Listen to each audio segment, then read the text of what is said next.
To assalamu alaikum wa rahmatullahi wa barakatuhu.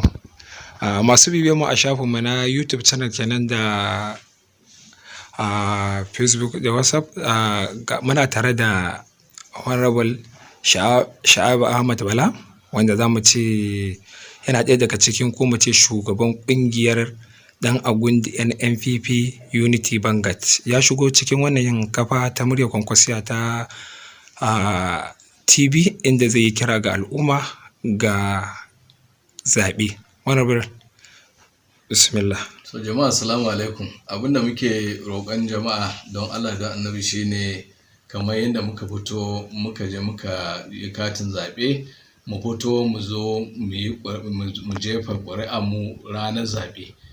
Don Allah da Annabi kada mu bi abinda mutane suke yi na cewa ka je ka yi kati ka zauna a gida. Wannan tafiyar an canja ta, ko da salon zaɓen ma yanzu an canja. In ka zo ka fito kai zaɓe zai wuya wani karɓe takardar ka izo, amma idan ka zo ka zauna ka fito kai zaɓe, to in Allah ya yarda ƙuri'ar mu za ta yi aiki. Yanda mutane suke ganin wahalar nan da aka yi a baya, wannan ba haka ba ne.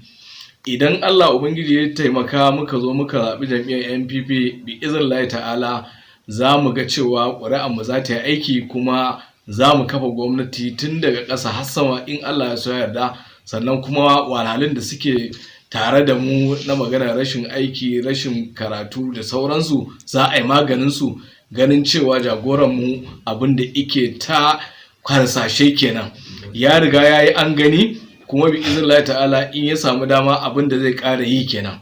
Saboda haka jama'a mu don Allah da a fito a yi zaɓe ranar zaɓe, abin da muke kiran al'umma mu kenan. To muna godiya Honorable Sha'abu Ahmad Bala, wanda za mu ce shine shugaba na ƙungiyar ɗan agundi Unity NNPP ɗan agundi NNPP Unity Bangat kenan, wanda yake ƙoƙarin ganin haɗin kan al'umma domin ci gaban su. Muna godiya Honorable. To na gode ma Naziru.